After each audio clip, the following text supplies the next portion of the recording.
Okay. Hello, everyone. This is JD Calderon, and this is Indy Comics Explained. And for some reason, my system's giving me a problem. I don't know why. I don't know. Facebook is acting wonky. I don't know. But we're live. Thank you so much for being here. And please hit like, hit subscribe, share out the video. Let everybody know we're here. And once again, I brought on another fantastic guest. And without further ado, let's bring on Mr. Chris Beck. How you doing, Chris? I'm doing great. Thank you so much for having me. Listen, man, thank you so much for coming on. I mean, we're running in the same circles, doing our thing, and it's great, meeting people, doing the stuff that we're doing. It's especially great meeting new faces because I've been doing this. We were talking a little bit before the show. The pandemic is really what got me into doing these things and interviewing people. And one of the reasons I did it is because I miss shows. And I would talk to the other creators and hang out, just talk comics, and without being able to go outside, this is the only way to do it. Right. So, I mean, yeah, man, exactly. So, Chris, let's start. I know you said you wanted to be a conversation. We'll work into it, but I got a question for you. Right. Yeah. So what was like, I mean, you've probably heard this question a dozen times, who knows? But what was the first comic that you first got? Not necessarily your first comic, but the first comic that inspired you to want to create comics. Okay. So I have two answers to that. I do remember the first comic I ever got, and it was really important to me as a budding like comic reader, right? It kind of felt like the break point. I must have been 5 or 6, and I was in a bookstore or something. This is a long time ago for me. I was in a bookstore or something with my parents, and I picked up this comic book out of one of those old turnstiles, right? You know how stores that wanted to have comics, but they didn't have like a comic section, like maybe they were a drugstore or a regular bookstore, and they had those little turning displays with a bunch of floppies in them. Well, I picked out this comic. I forget the number, but it had a bunch of robots on the front, right? It was a Transformers comic, okay, from the 80s, right? When Marvel had it the first time. And I was thumbing through it, and my mom looked at me, and she like snagged it out of my hand. She's like, "What is this?" And she's looking at it, and she's like, "Okay, you can read this." Okay. And I learned later that the reason why she let me keep it was like, you know what? I'm really impressed with the vocabulary that these robots are using with each other. Like good big words. So please read this. Like I was a finicky reader like all throughout grade school and junior high. But if I had comics, okay, you can have those as long as it's got a good vocabulary, right? My parents weren't super concerned with like the gore and the violence and the sex, the TNA. Like, we just want to make sure whatever you're reading is intelligent. So I was like, okay. But the first comic, this is the second part of that question. The first comic that got me, I'm a little ashamed to say this, that got me wanting to draw comics. I think it was Witchblade number 15 or something. Okay. You remember Witchblade from Michael Turner. Yeah. Chock full of TNA, right? I was an 8th grader, and it was one of those rare instances where I live in a super small town, very cloistered, like straight-laced. They're afraid of the gangs, but there aren't cities big enough for gangs within like 300 miles, right? Right. And it was one of those instances where the grocery store ordered in a bunch of comics and didn't really know what they were getting. And I picked it up, I'm thumbing through it. I'm like, instantly, if you know Witchblade, there's skin all over that book. And I quickly like closed it, and I walked very discreetly into the checkout, bought it. And when I realized that, holy crap, you can get paid to draw that, I was like, oh, okay. And then that was it, right? Like that's when I was really kind of hooked into the idea of becoming a comic artist. Right. Okay, that's cool. That's cool. So in your process, like, okay, so what was your history as far as learning comics? Like, did you go to school? What was that process like? Well, the process started in high school. Mm, My sophomore year of high school, um, the artist for the school newspaper was graduating, and they needed a new artist. right. So I approached the editor of the newspaper, who was just another teacher, Mm, and I showed them my portfolio, which was just a manila folder full of my 8.5 by 11 drawings at that time, right? uh, And I said, I want to be the artist for the newspaper.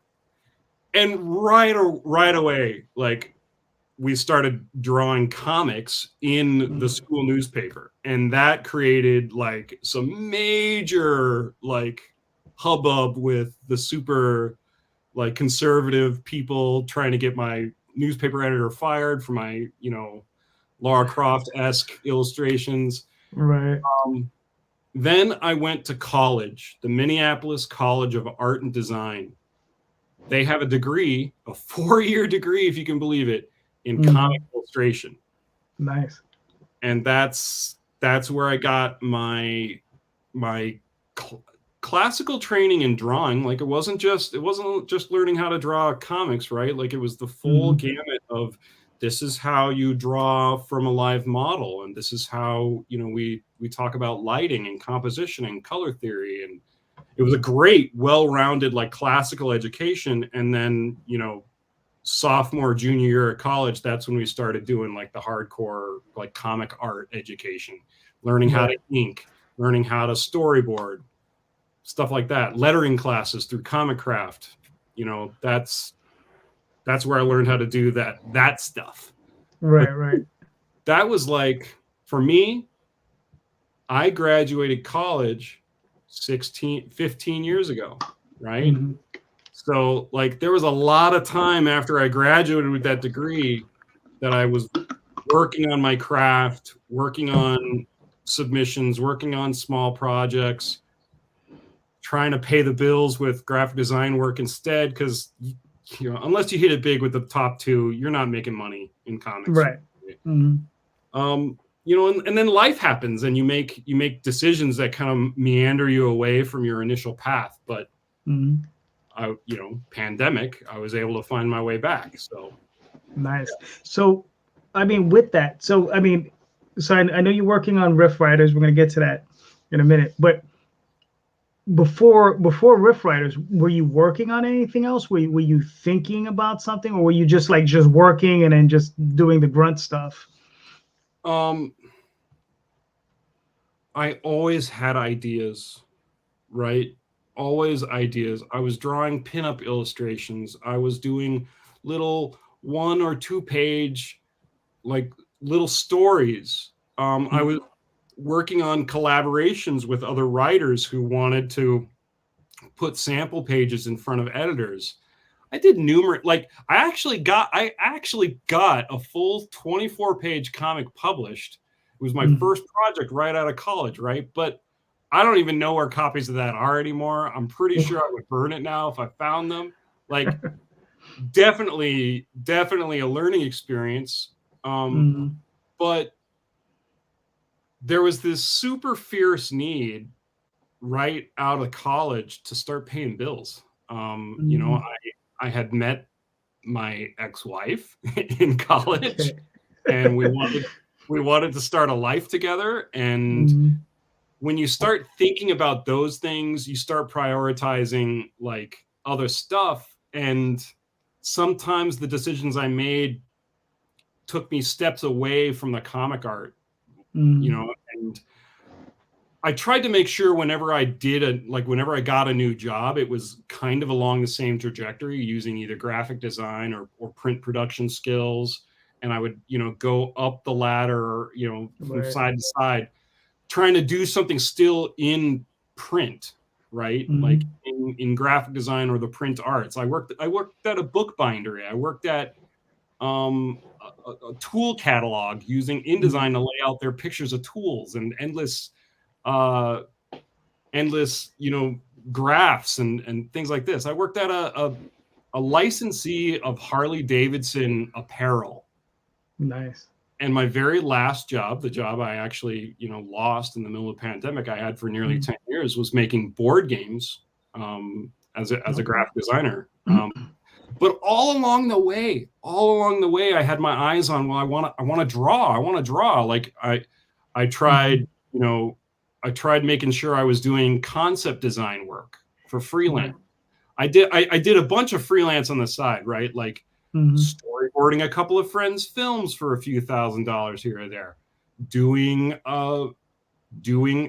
an illustrated children's book, things like this, like just trying to stay fresh. And reading lots of comics, reading the comics that I wanted to draw, right? Like nice. Just so my eye on that prize. So what are some of those comics that you like, that you read, that inspire you? Well, I mean, one of the comics that, like, the storytelling is just excellent all the way through. Why the Last Man is one of my favorite stories. I really love The Sixth Gun. Colin Bunn. I'm terrible at creative, like, people's names. So I can't remember the creators. It's right over here.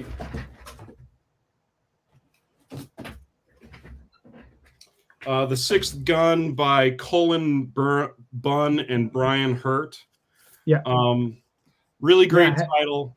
You guys should check it out if you haven't seen it before. But I just trended towards these stories that had unique, like, art styles.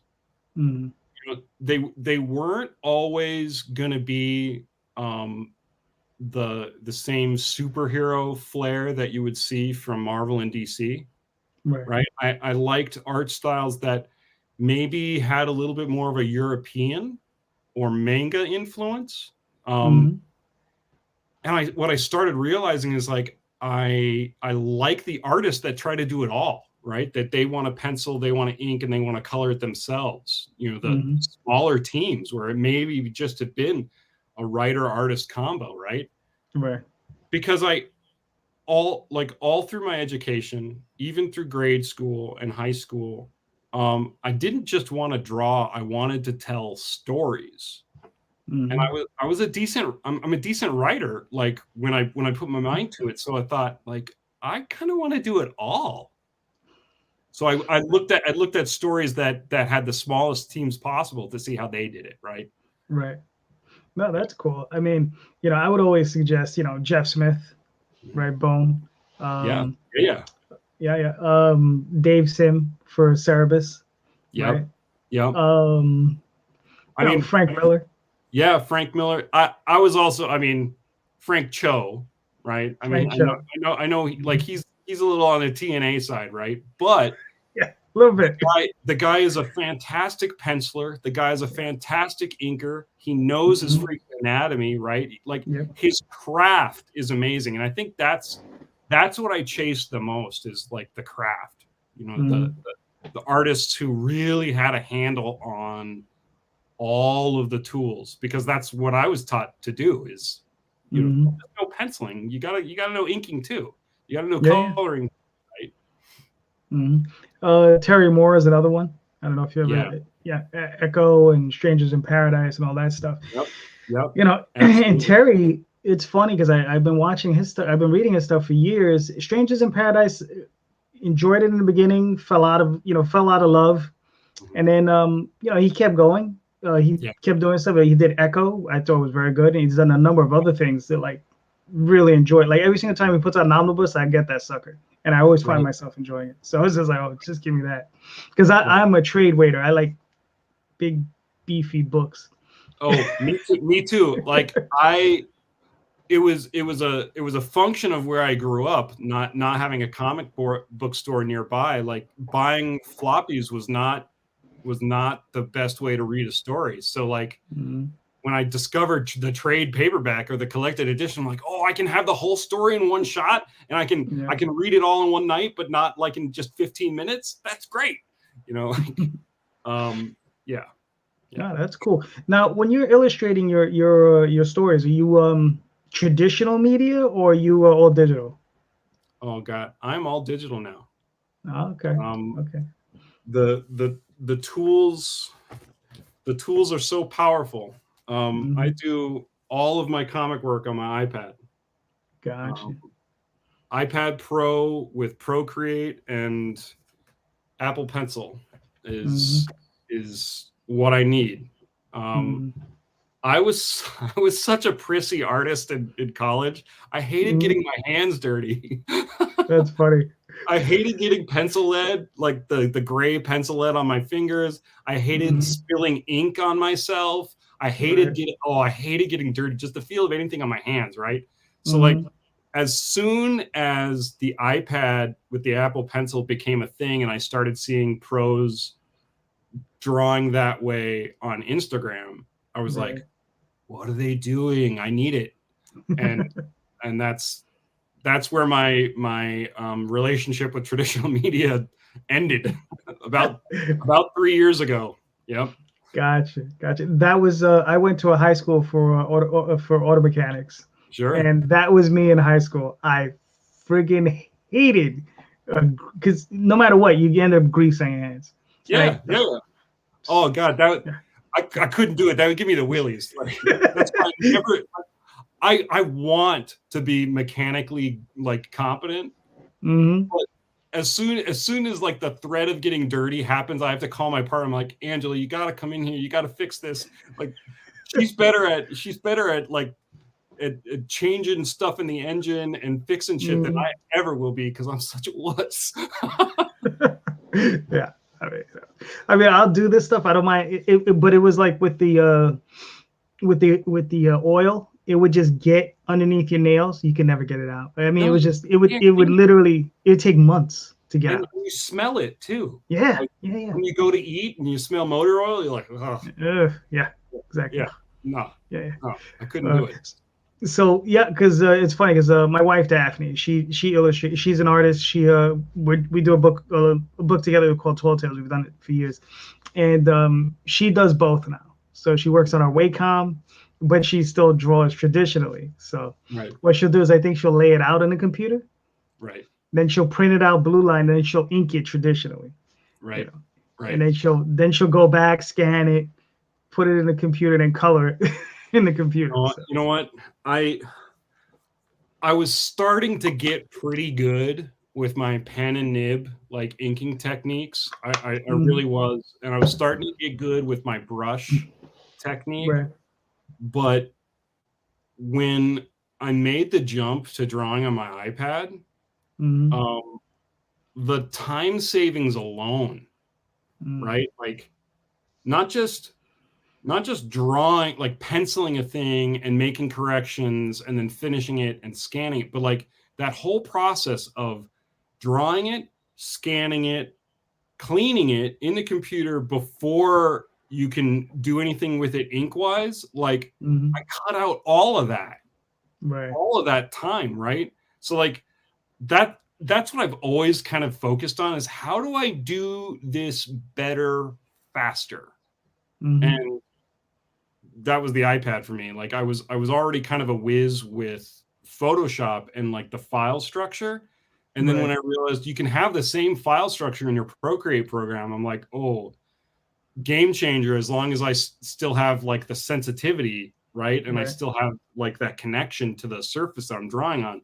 That's when I was a full convert when I found that, because I'm like, I'm not getting dirty and I'm cutting out like almost 2 hours per page, right? Right, which is huge. That's a lot. Which is a huge time saver if you're trying to get a page done a week for like a web comic or something like that. Yeah. And then I'm also kind of an environmental like person. Like I want to be Captain Planet, and I hate the idea of cutting down trees on reams of paper, right? And then when you make a mistake and you toss it, like I hate that. So like this is me trying to be, a little bit like less of a tech, Luddite and save a few trees, right? So gotcha. Yeah. No, that's cool. Now what are the differences you found? Like obviously you have your time savers, right? Between physical and digital. Now, what are the differences, like you said, because you have that textile feel, the tactile feel that you have when you're inking or just illustrating, whatever. I mean, like, what's the big difference between the two? And is there anything you miss from the old way? You know what? There are a couple of things I miss. I mean, chiefly among them, right? I don't have originals. Like Right. I don't have original art anymore. Mhm. I mean, I don't have what I could claim as original art that I could sell for like $500 or $10, right? Like, NFTs are on the rise. NFTs, like NFTs are on the rise. I am circling that. But so I don't have originals, right? And there is something very satisfying about holding, your piece of Bristol board and lightly running your hand across like the fresh inks, right? And feeling the texture of the ink on it. And what that represents, right? Like that's time. You put time into that. But I mean, time is also the thing I'm trying to save. So Right. I miss the original, like the absence of the original. I do miss occasionally that feeling of like the pencil, like the corrugated metal grip on the end of the pencil, and what it feels like to draw a good line on the paper surface. Right. There's I don't know how to explain it. Except that there's just this feeling you have when you're focusing, you do the perfect line that you don't need to erase, and it feels effortless, but you also get a little bit of the texture feedback off of the paper. Right. Like that was a cool feeling. But the thing is that you can buy like screen covers for your iPad that simulate that texture, right? So that's cool. I don't even need that. Nice. All right, no, that's really interesting. Now, when you're sitting down and you're constructing your story, right? Like you're sitting down, you first come up with your plots or whatever. Like, what's your process for that? Are you a plotter or a pantser? So are you like the type that just sits down and you just start, just going at the page, or are you the type that you sit down and you got your little notes and you look like you're trying to capture a serial killer? You like get the little strings, You know what? I'm very impatient. I'm very impatient. I wish I had the patience and the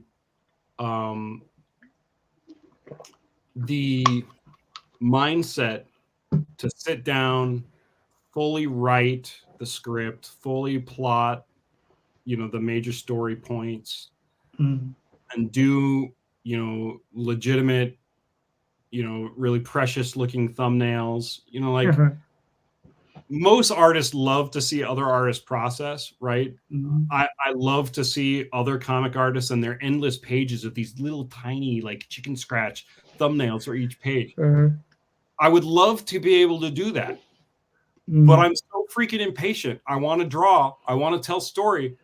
When I started Riff Writers, I planned to do like 4-page storyboards, at a time. But I would often just get like really obsessed with the one I was doing. I'm just like zooming up and whoop, I just start doing it.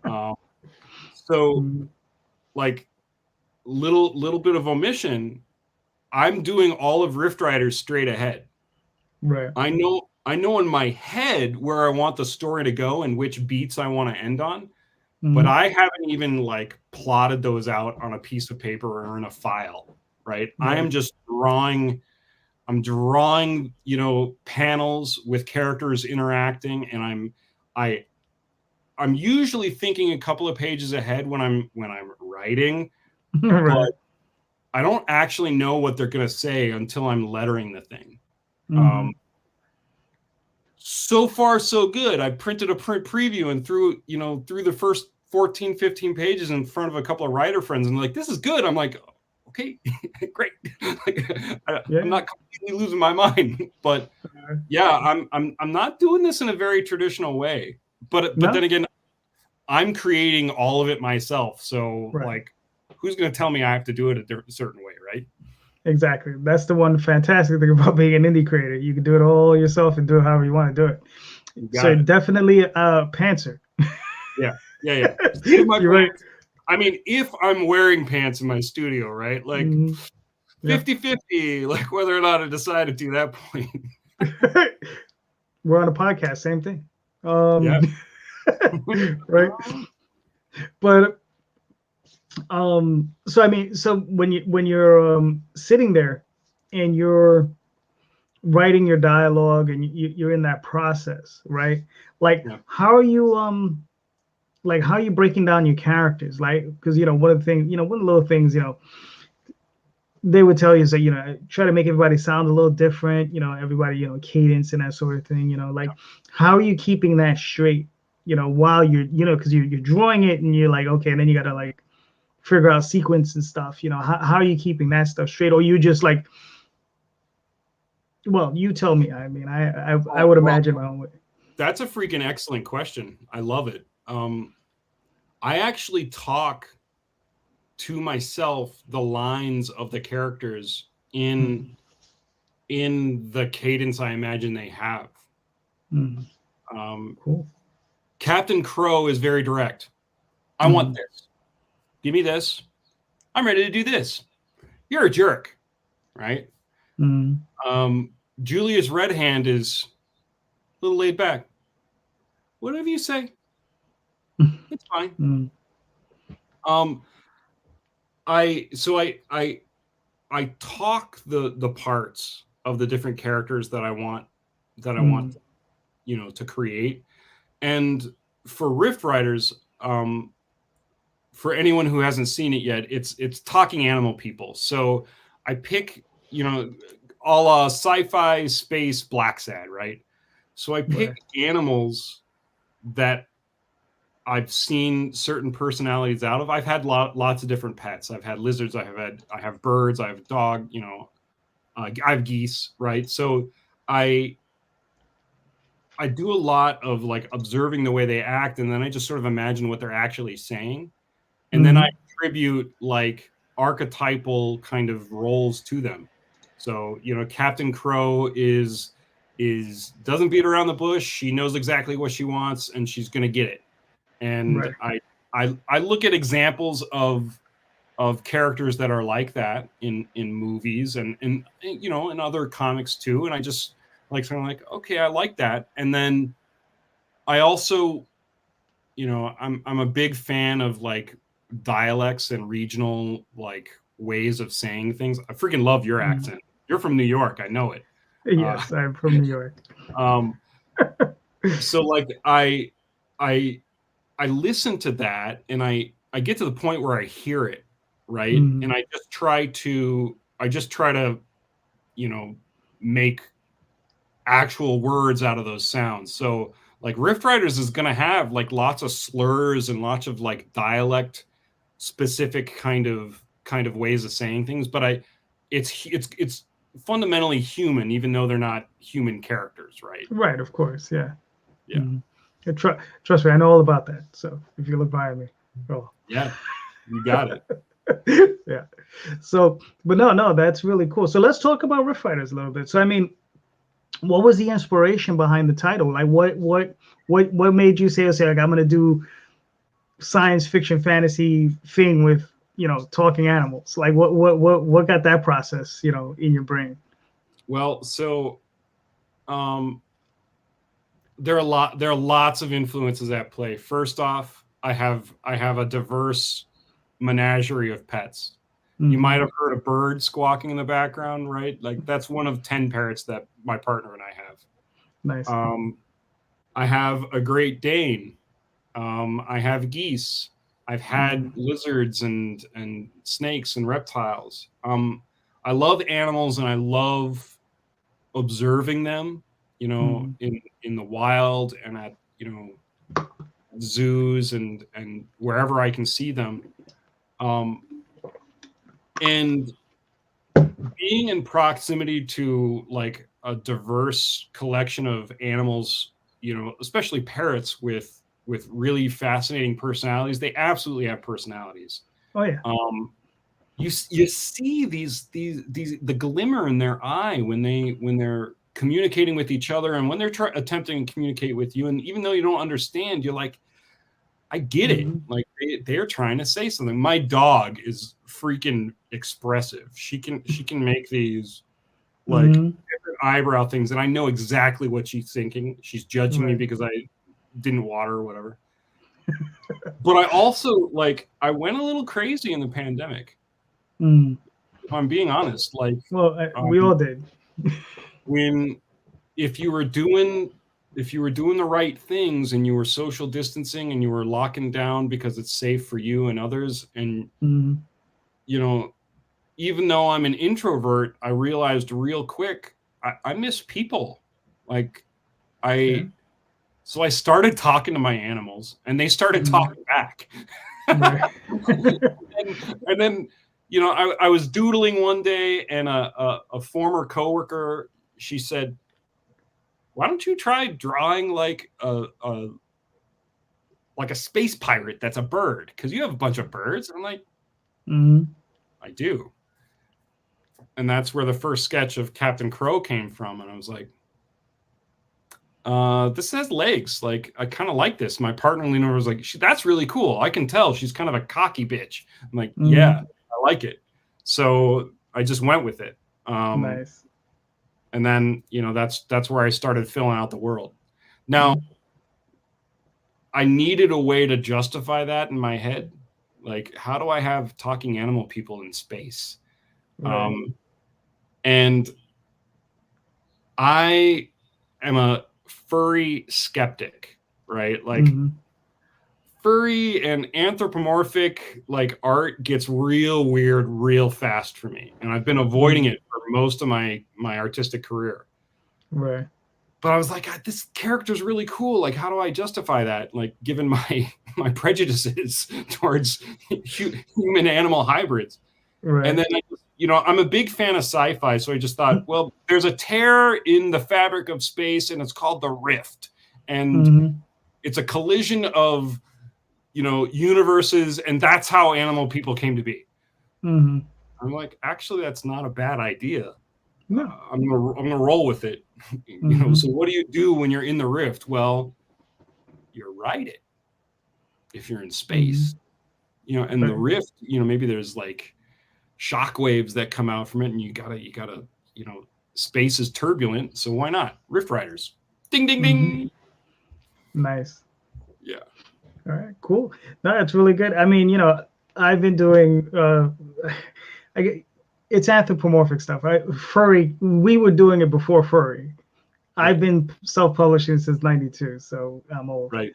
But Daphne and I have been doing Tall Tales, which is, you know, it's an anthropomorphic fantasy adventure, you know, and you got the people with the animal heads all running around, and they're doing and they're chopping each other up, and, you know, we're just having fun with it.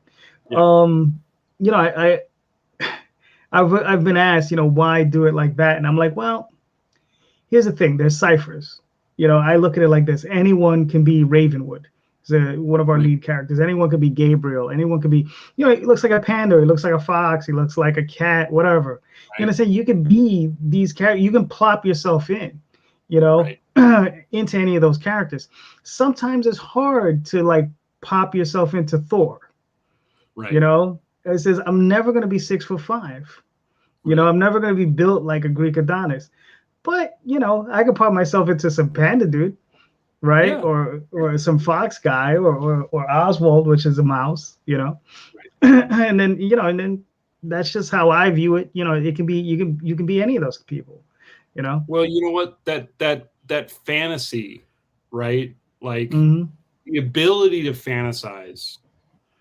It struck me in the middle of pandemic, like, we need escapism now. We need the ability to jump into a story that helps us like kind of forget the shit that we're in.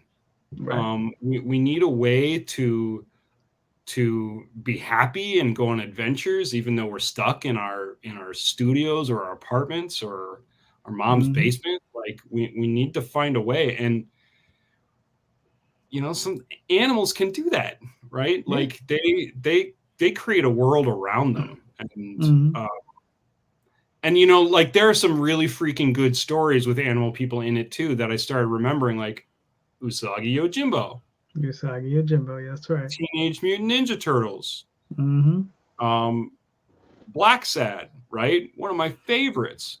Black Sad's incredible. Telling very adult stories. I mean, like risque for American audiences for sure, but also like there was something unique that was happening with how those characters were talking about and living in the times that they were portrayed, right? Like dealing with issues of racism, dealing with issues of prejudice and sexism, and how animal like attributes could be applied to handle these kinds of like issues was fascinating to me.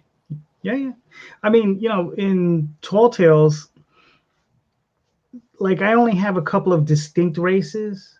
I've only touched on it like very little. I mean, I've just skirted the surface. But there's one particular race. It's the Calizarians. They're rats. They're called the Rats of Calazar, and they are, a homogenous people. They stay to themselves. They don't mix.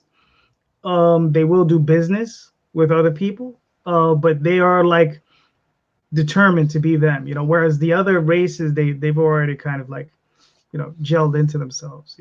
So yeah, it's interesting, to play with those little with those kind of like structures, those cultural structures. Another book, I don't know if you ever heard of it, Beasts of Burden by Evan Dorkin. It's about a group of dogs, right, and a couple of cats, and they have this little community, and they fight mystic crimes. So think of like something like Hellboy and BPRD, but they're all dogs, right? Excellent. And it is, listen, Evan Dorkin used to do Milk and Cheese. Put that stuff to the side. Just keep doing this. Just keep doing it. I love it. He has probably 4 or 5 books out. And he was working with Beasts of Burden. It comes out from Dark Horse. All right. I got to look that up. That sounds great. Yeah. It's a great book. I can't. Yeah, it was him and Jill Thompson, I believe. Sure. Was the artist. She was doing something, Fairy God Witch? No. Something she would do something with a witch, but great stuff, beautiful work from both people. He's she can't do it as much these days because I guess she's so in demand as a what is it, a children artist. She does art for children's books, and she's just in demand, so she can't do the work. So he's been working with other people, and I just got one of the books recently. That dude, I just keep putting them out. I'll keep buying them. Sure. Yeah. Yeah. But yeah. All right. So this is your first campaign? It is. Nice. And you've, all right, actually, let me see if I can pull it up.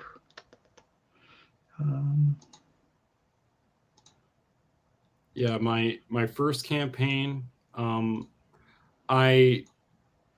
you're in the comic launch program, right? So yes, I've been like absorbing this information through the comic launch program and really like trying to internalize it. I have a friend from college who's made his way through it, Nathan Luth, awesome book called Immature Blood.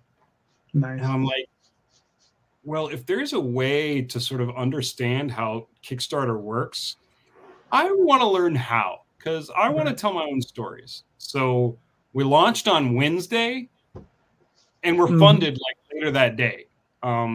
It's awesome. I followed all the rules. I did what Tyler told us, and it worked, right? So I've been building this backlog of pages. I have 19 pages out of hopefully a 36-page book. Nice. I've been doing weekly email updates to engage my my mailing list and really sort of elicit interest. And I'm really just trying to give like an authentic experience to the people who show up. And I got a really great response on the first couple of days. So no, it's excellent. Let me ask you a question. This is one of the things when I was first going through it. I was like, why horizontal? So excuse me. So I was dabbling a little bit in web comics over the last couple of years.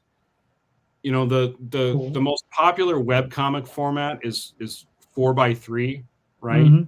Because that generally fits most computer screens very well.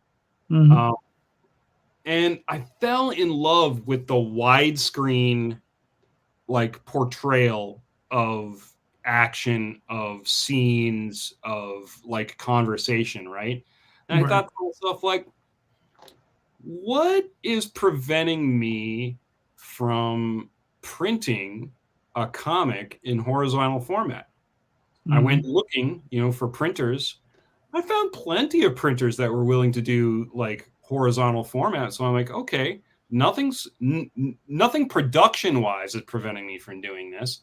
And I thought to myself, well, what about like when they're sitting on the comic book shelf or something? I'm like, you know what? I don't expect to be selling a lot of these in comic book shops. I expect to be selling them at conventions, if anything, or via Kickstarter. So I don't have anything holding me back from that.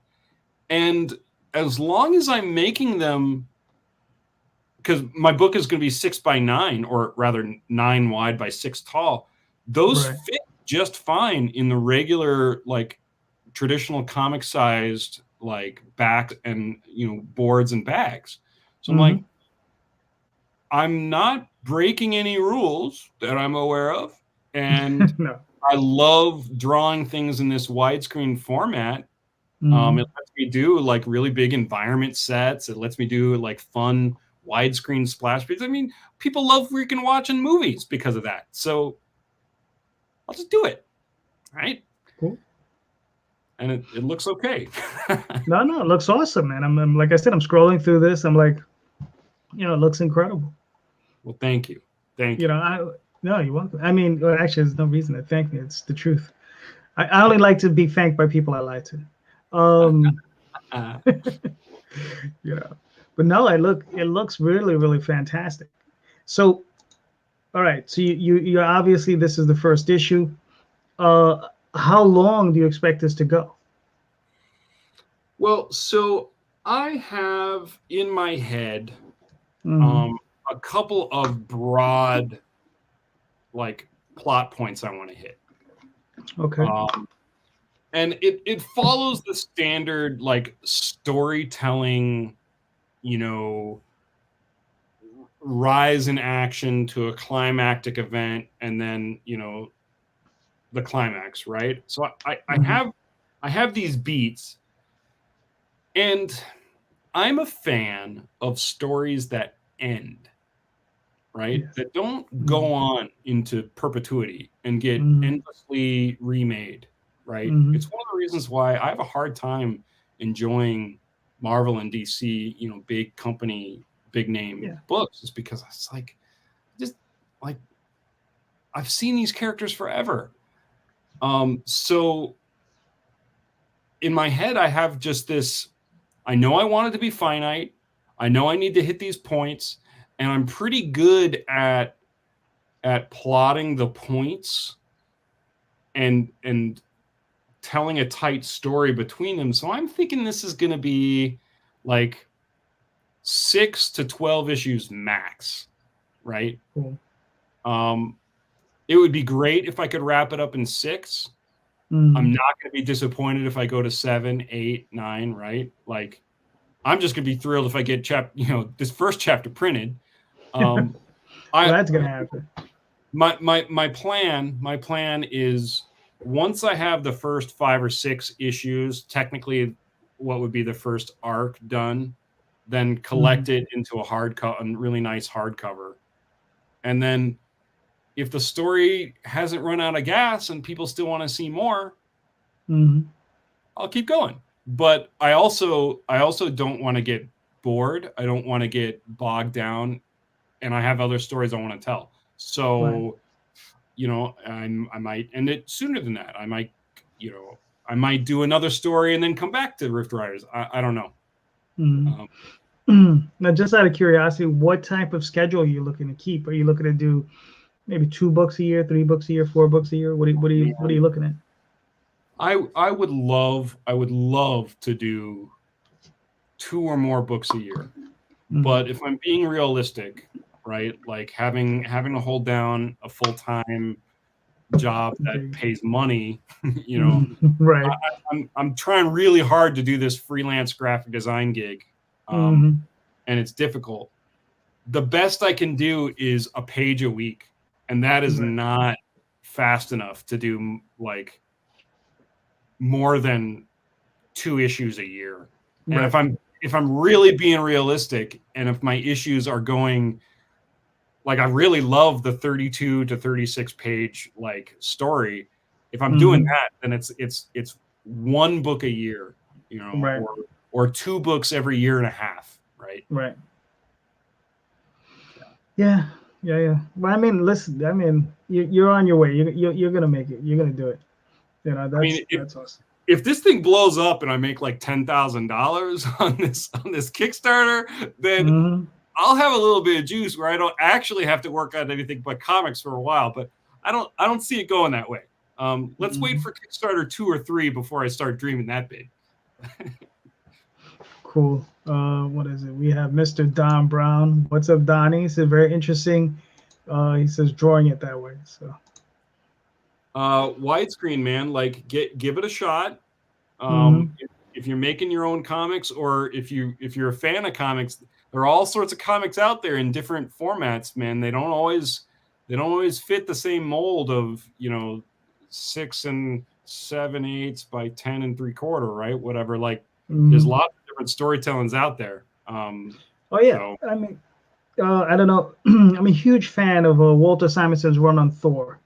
Right. And he had actually finished drawing it, and Sal Buscema was drawing. He was writing it, but a little towards the end, he did an issue where it was all just splash pages, and it was just vertical. You open it up, and it would just be one huge image, you know. And the whole comic was like that, and that's all it was. And it was just one story, and it was just, I think, Thor fighting Fin Fang Foom or the Midgard serpent. It was something like that. It's been a while since I've read it, but it was just incredible, you know. And I was just like, for myself, I like playing with the medium like that.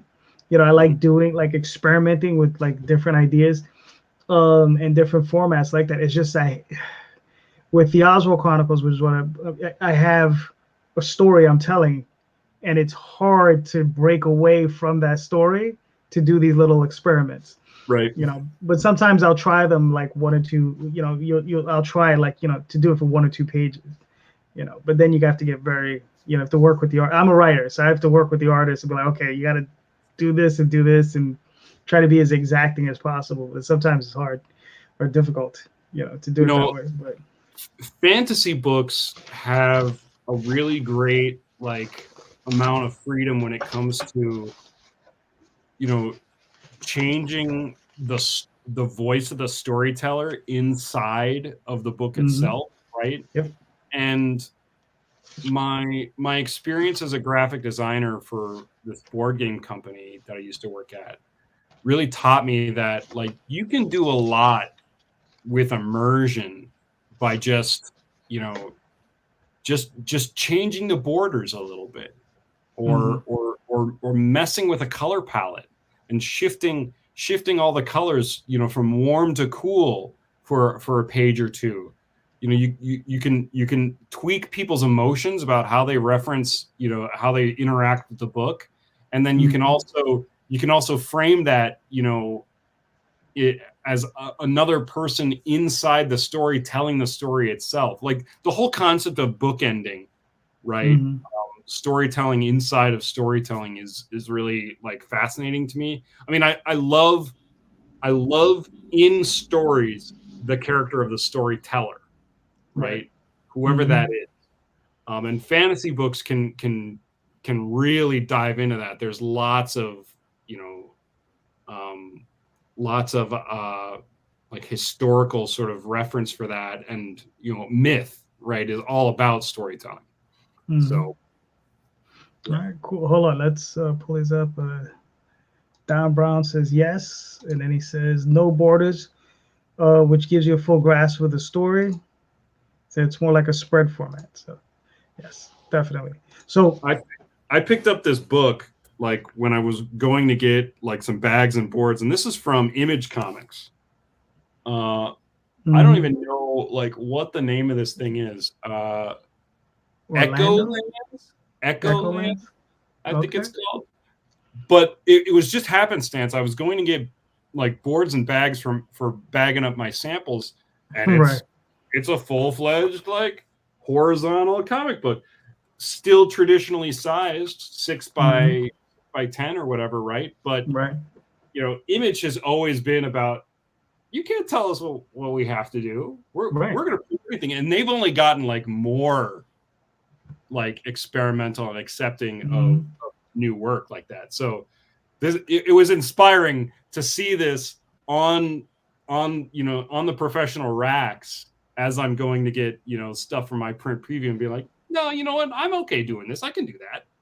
Oh yeah, right? No, definitely. Like I said, I was just curious as to like why you chose that format. Yeah. Because I've seen a number. There's there's a book called The Bean that does it. Obviously, Mouse Guard, David Peterson and his work. So there's definitely been a few that have done them. So it's very interesting to see it. Like Frank Cho, when he like first signed on with Image and he wanted to do Liberty Meadows, right? Still as a strip, that was all wide format too. So yeah, definitely. Yeah. All right, cool. Well, Chris, we've been at this for a while. We're close to the end. We're not at the end just yet, but we're close. But before, I got some goofy questions I'm gonna ask you in a moment. Before we get to that, I want you to please let everybody know where they can find you and your work. All right. So the very first thing I want to point people to is my Kickstarter. That's where you can check out the Riff Fighters project in its current state. Do you have the link that you can share by chance? It's in the show notes. Oh, it's in the show notes. Great. It's in the show notes. Riff Fighters is the best place you can or the Kickstarter is the best place you can connect with that. I have an Instagram that I use as my portfolio. Let me cue that up real quick. What is the best way to get you that? You can put it in the private chat, and I can move it over. I also put the link in the chat. Okay. All right. Let's see here. Yeah, because you can put it in the private chat, and I'll put it in the regular chat. So, like, my Instagram account is where I put all of the art that I make.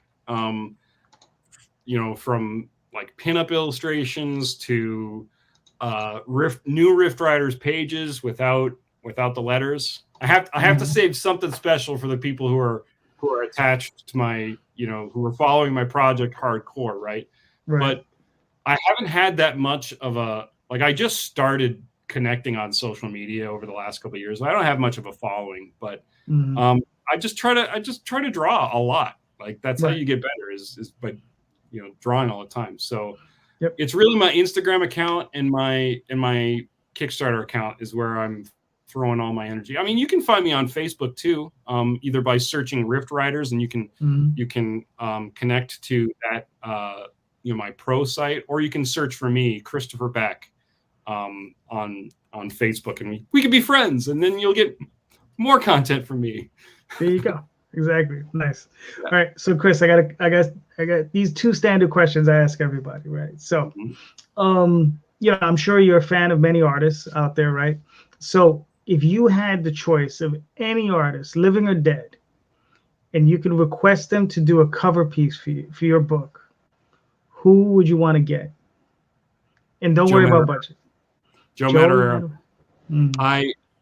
I had the very lucky opportunity to meet him and talk comics with him in person at his house for Okay. 2.5 hours. My uncle was putting my cousin to the same daycare that Joe Madureira was when Joe Mad lived in New York. So Joe Mad, he's my comic idol. I would pay him oodles of money to get an alternate cover from him. Nice guy. Oh yeah. Oh, he's a fantastic dude too. Wonderful guy. Yep. And he's a big freaking nerd. Loves D&D. I love D&D. Right. Yeah. Okay. Cool. Good. That's great. Now, if you got the call up and you got the golden ticket, and they say, Chris, come up here, right, to the big time. Pick any character, any project, anything. What would you want to write and illustrate? Well, that's hard because I only want to write and illustrate my own stuff. So like I would want to send Riff Fighters or whatever my current like flavor of the year like to the big time. But if I had to pick like a pro, big 2 or big 3 story to be a part of, I have really been enjoying the new X-Men series, like the whole nation of Krakoa, and I like the main plot like stories. I don't necessarily like, I would probably want to draw Marauders. That's a lot of fun. Or the main, like whatever the main like big main event story of the time is, right? But yeah, X-Men. All right, cool. Fair enough. And now I got some. How about you? What would you draw if you were in the big time? Well, I wouldn't draw anything, but I would write. It's funny. Given my druthers, Captain Marvel. Nice. Because look, I've never read the book. I'll be honest with you. I've never read the current iteration. I've read the original iteration. The Death of Captain Marvel by Jim Starlin was a huge influence on me. But I've never read the current iteration. But the one thing I constantly hear from the reviews is that the character's not the greatest character in the world. She doesn't come off as being pleasant, or just things. And I would want to take that character and make it a character that everybody would want to read. Right. You understand? Like people would be like, she's a superhero. Like she's incredible.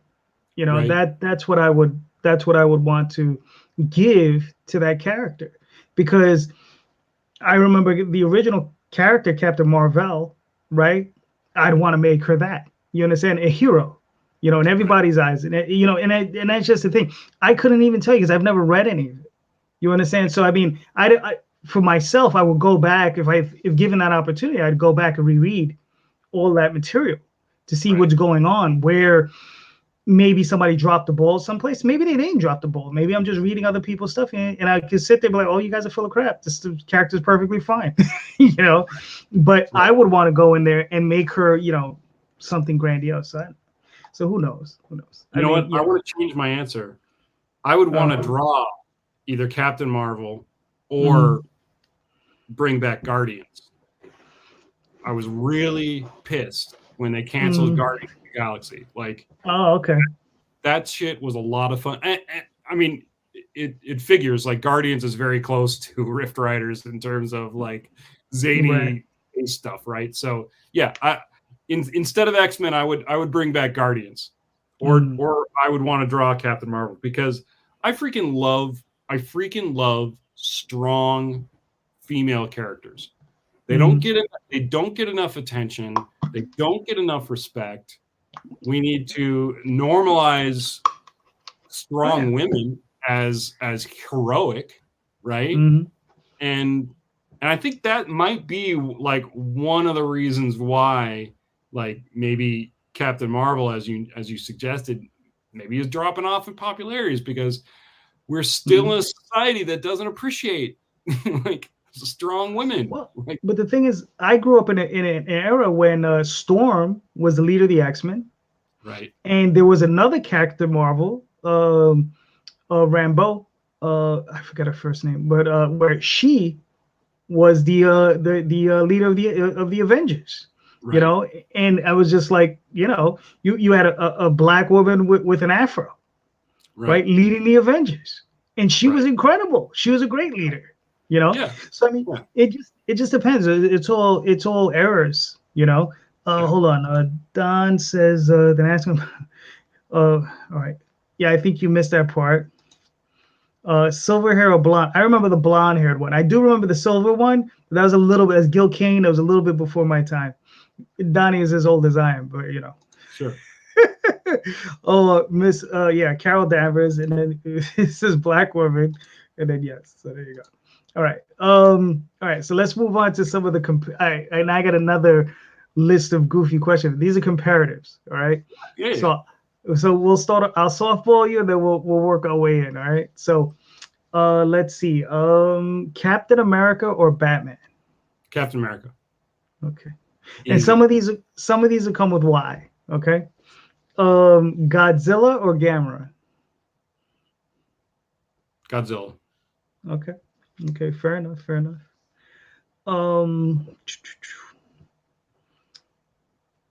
Doctor Strange or John Constantine? John Constantine. Okay. Why? Because Doctor Strange is, you know, played out arrogant, like superhero.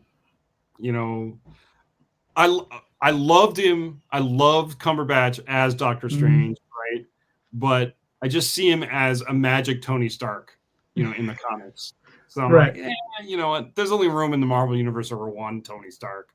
So Constantine is like, I don't know much about the character, but what I have read of the character, I liked. Like just this, you know, rakish, rugged, like hard bit, magic using, you know, detective. I love it. All right. Cool. Hulk Hogan or Ric Flair? Hulk Hogan. Okay. Ric Flair's a jerk. Isn't he a heel anyway? Huh? What? Isn't he a heel anyway? Yeah. But he's flipped around, so you know. Okay. Secret Wars or Crisis on Infinite Earths? Secret Wars. I'm a Marvel guy, not a DC guy.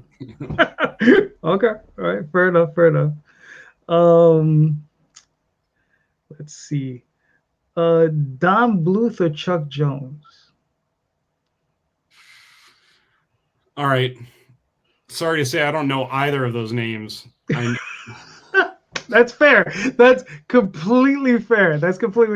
I sometimes delve into the absolutely obscure. But Chuck Jones, you might remember him from Bugs Bunny, and he did some Tom and Jerry's or back in the day. These are the older cartoons. Yeah, that's. I'm just getting comfortable with the idea. I'm almost 40, but like I'm not old enough to really appreciate those characters. All right, and then Don Bluth did Secret of Nim. Okay. Well, I love Secret of Nim, so right. Yep. Here we go. Look, I don't know. Colin is I don't know them either. There you go. Thank you. Solidarity with the ignorant young bucks. It's good. No, that's fine. Nita says, "What's up, Nita?" So yeah, it's just funny. Forget about it. I could ask you some really obscure questions. We're not gonna go there. You're just gonna get this really like embarrassed look on my face, like, oh, I know I should know, but I don't. I'm just ignorant and stupid. No, it's not. It's we're just testing your geek cred. That's all. Oh well, okay. So I think geek cred is on a spectrum. All right. Yes. I am not the best comic geek. I really am not. Right. Like I'm not good at comic trivia at all. Okay. That's fair. The Fifth Element or Stargate? Oh, that's hard. Okay, are we talking just the Stargate movie or all the show too? I would just go the movies because Fifth Element only has the movie to run by. So I would go movie for movie. Stargate the movie. I mean, Fifth Element is like in my top 20 movies, right? But it's just below Stargate. Gotcha. Here you go. Donnie says you should plead the fifth. Yeah, smart. I like this guy. Nita says the Fifth Element. Yeah, Like, what?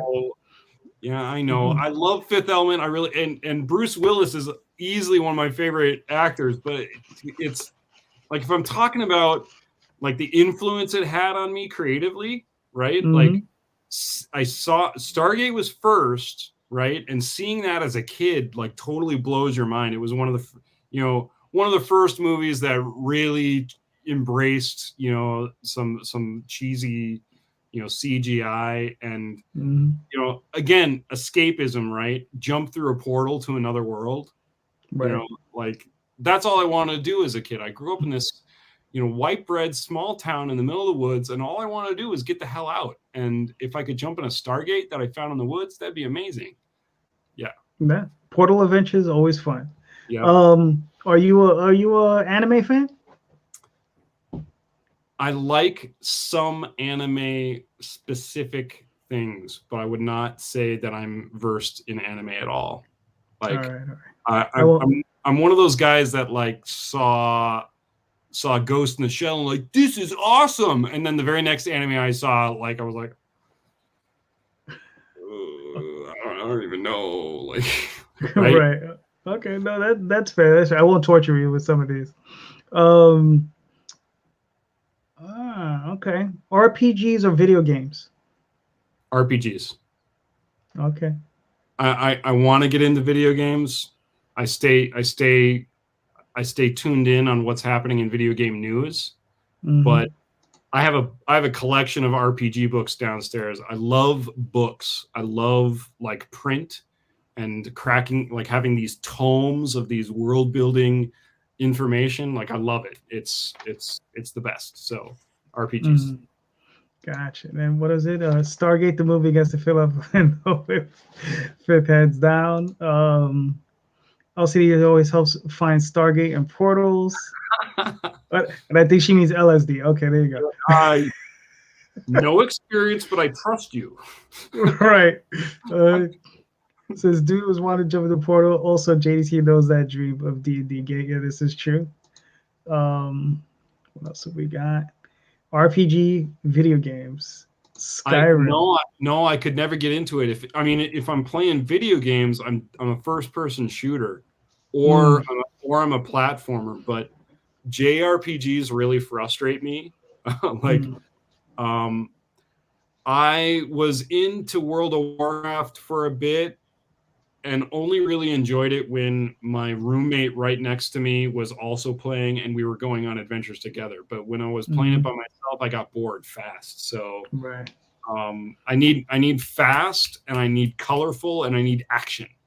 Okay, that's fair. All right, we did a few of these, so I'll ask you a couple more and then we'll wrap it up. Kirk or Picard? Picard. Okay. I'm a huge Trek fan, so I'm ready. I'm ready for those, man. Okay. Best Enterprise, the A. Oh, here's one: Spock or Data? Spock. Okay. I mean, I love Data, but Spock. All right. This is a Star Trek, but this runs in the vein. Terminator or RoboCop? Terminator. Huge Arnold fan. I have a really fantastic Arnold voice. Don't make me bring it out. I do it. You need to hit me with more stuff I actually want to talk about. More sci-fi, like this nonsense, one person or another. I love them both. Damn it. More comic talk. Let's do it now. Nice. I like it. All right. We'll end it with this: Star Wars or Lord of the Rings? And I'm talking the films. original trilogy Star Wars. Okay. All right. Fair enough. I like it. I like. Huh? None of this prequel shit. No. Like, no, we don't need to talk about that. Rogue One was great. Mm-hmm. I enjoyed the Rogue One. Yep. But no. Mm-hmm. Yeah. No, I got you.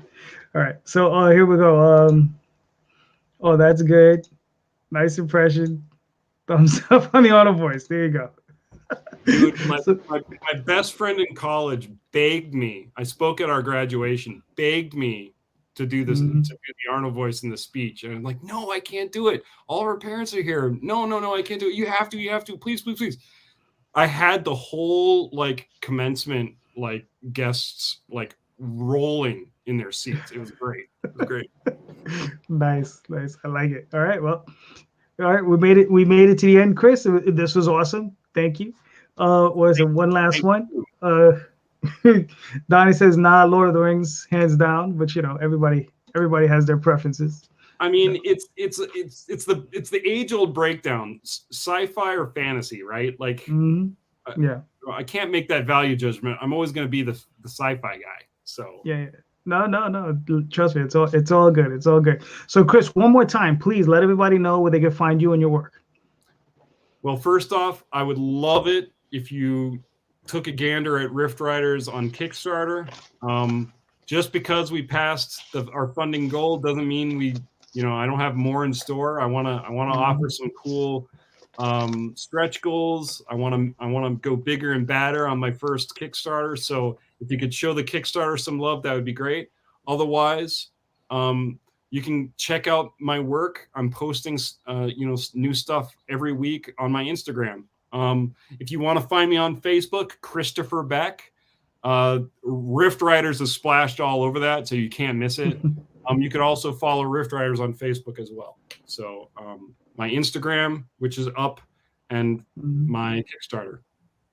All right, cool. Like I said, the Kickstarter information or the link is right in the show notes, so you can just click on that. It'll take you right to the campaign. Go back it. Looks awesome. It's an incredible book. Chris is definitely one of these creators who's worth looking out for, and definitely to keep an eye on. Because I mean, as the years go on, you're just gonna get better and better. And the thing is, you're already awesome. So we're just that you've already started like this. And it's just gonna keep going, which is awesome. I've had a lot of time to refine my craft. I've had a lot of support along the way. While I'm doing all the writing and all the drawing, like without my partner, being supportive of me taking the opportunity to do these ventures, without people like you, giving me a chance to talk about it, like I wouldn't have an opportunity to share the stories. I want to be a storyteller. And I can't tell stories to myself. I got to tell them to you folks. So I just hope that I can do stuff that you want to listen to. And I just really appreciate the opportunity to come and talk. So thank you so much, JD. I really appreciate it. Thank you. Listen, man, anytime. We'll talk. I do a Sunday show, once in a while. If you want to come on that, you can come on that. That's more like I have guests, and there's a whole bunch of us, and we'll talk about comics, and we'll debate and discuss things, about comics. So it's always a lot of fun. I love doing the one-on-ones because then I get to know you. It's the first time I ever met you. So this is fantastic. So thank you for coming on, Chris. Thank you, everybody, for showing up. And, I'll be talking to you all soon. Donnie, have a good one. Nita, have a good one. Golden Tree, take it easy, guys. I'll talk to you soon. Have a good night. Thank you. Bye-bye.